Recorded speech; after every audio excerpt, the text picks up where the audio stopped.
Good morning, students. So, today we are going to discuss about the partner's capital account.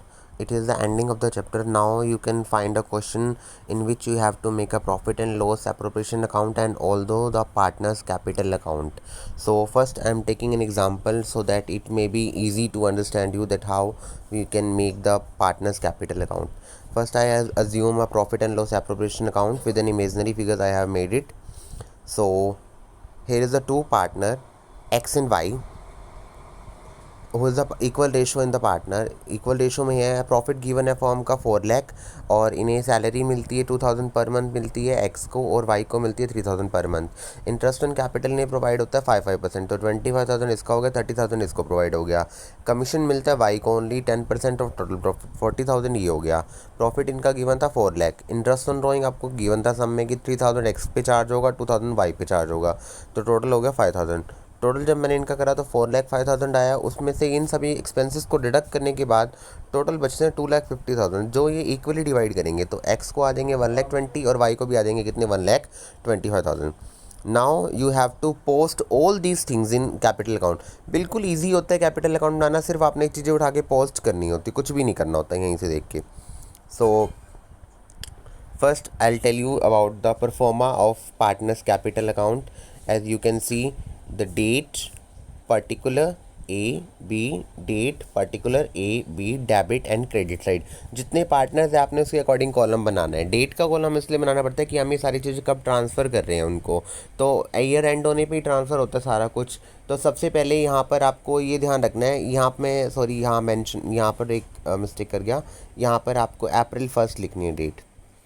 तो क्योंकि starting का balance आएगा ना इनका ये, तो by balance BD starting balance में आपको दिया होगा कि ए ने बी ने कितने पैसे इंट्रोड्यूस करे हैं. ए ने 5 लाख इंट्रोड्यूस करे हैं और बी ने इंट्रोड्यूस करे हैं 6 लाख रुपीज़. तो उसके बाद मैंने आपको बताया था जैसे हम सम को देख रहे थे. अब पिछले यहाँ पे क्या कह रहा है कि पहले आप इंटरेस्ट ऑन कैपिटल देखो, इनको मिला हुआ 25,000 और 30,000. इसी को हम यहाँ पे क्या कर रहे हैं, पोस्ट कर रहे हैं. इंटरेस्ट ऑन कैपिटल जितने भी बेनिफिट्स थे ना याद रखने हैं. जो जो बेनिफिट्स थे फर्म के वो सारे तो पार्टनर के लॉस होते हैं और जो पार्टनर का खर्चा है वो फर्म की इनकम है और जो फर्म का खर्चा है वो पार्टनर की इनकम है. अब फर्म का खर्चा था इंटरेस्ट ऑन कैपिटल, इनको प्रोवाइड करा है. क्रेडिट साइड में नोट करते हैं अपने फ़ायदे जो भी हैं. तो इनको इंटरेस्ट ऑन कैपिटल मिला है 25 ये मिल गया 30 ये मिल गया. उसके बाद 22 सैलरी दोनों को मिली है 24 मिली है, इसको 36 मिली है. अकाउंट्स बना रहे हैं अलग अलग डाल रहे हैं उनके खाते में. कमीशन सिर्फ ए को नहीं मिला, बी को मिला कितना 40,000 मिला. प्रॉफिट एंड लॉस अप्रोवेशन से कितने कितने बेनिफिट आए हैं 125 इसको आए हैं 125 इसको आए हैं. मैंने जब इसका टोटल करा तो इसका टोटल बना है 6,74,000 और इसका टोटल आ रहा है 8,31,000. उसके बाद हम देखते हैं कि इन्होंने कोई पैसा विड्रॉ तो नहीं करा बिजनेस में. अब कुछ निकाल लिया तो वो डिडक्ट करके देंगे ना इनको. तो ए ने पूरा ड्यूरिंग द ईयर में 20,000 रुपये निकाले हैं, बी ने निकाले हैं 15,000 रुपये पर्सनल यूज़ करने के लिए.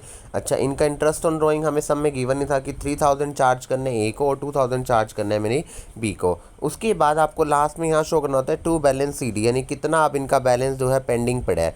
तो ये 6,74,000 में से 23,000 को मैंने डिडक्ट कर दिया तो 6,51,000 अब ए के पड़े हैं हमारे बिजनेस में और 831 में से ये 17 लेस करने के बाद 8,14,000 हमारा पड़ा है किसका, बी का.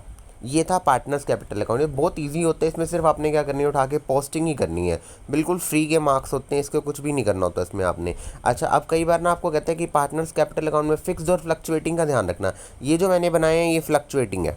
पहले आपको बता दूँ ये कौन से अकाउंट बनाया है मैंने, फ्लक्चुएटिंग. फ्लक्चुएटिंग का मीन्स होता है जिसमें कैपिटल चेंज हो जाती है. अब इनकी स्टार्टिंग कैपिटल देखो 5 लाख थी, यहाँ मैंने कितनी कर दी 651 कर दी. इसकी 6 लाख थी, कितनी कर दी 8,14,000 कर दी. तो फ्लक्चुएटिंग में ये सब चीज़ें थी. अब मैं आपको बताता हूँ, जब आपको बोलेगा कि पार्टनर्स कैपिटल आर फिक्स्ड, उसमें कुछ भी नहीं करना आपने. सिर्फ 2 चीज़ें बनानी है, एक लाइन ड्रॉ कर लेनी है एक तरह से. आप ये समझ लेना, ये लो ये बन गया आपका फिक्स्ड के हिसाब से. फिक्स के हिसाब से बस आपको नीचे वाले के कॉलम में तो लिखना है पार्टनर्स कैपिटल अकाउंट और ऊपर आपको कैपिटल अकाउंट की जगह क्या लिखना है, current account. Clear. Capital account में तो आप ये अपनी कैपिटल जो फिक्स्ड है वो शो करोगे 5 लाख 6 लाख और जो ये परमानेंटली विड्रॉन करेंगे वो पैसे आप दिखा दोगे. 5 में से 20 गए 480 इसके पड़े हैं, 6 में से 15 गए तो वो उतने पड़े हैं. ये कैपिटल अकाउंट में शो करोगे और जो भी इनके बेनिफिट्स हैं ये जो सैलरी इनको मिली है, ये कमीशन इनको मिला है, ये सारा हम शो करेंगे इनके करेंट अकाउंट में। ये नीचे ऊपर बनेगा कैपिटल और नीचे बन जाएगा करेंट अकाउंट। करेंट अकाउंट में ये सारे बेनिफिट्स चले जाएंगे आपके, सिर्फ ये जो बेनिफिट्स है, और उसके बाद जो बैलेंस बचेगा वो करेंट अकाउंट में शो हो जाएगा। I hope you have understand the topic very well and you have to try the sums related to it. Thank you.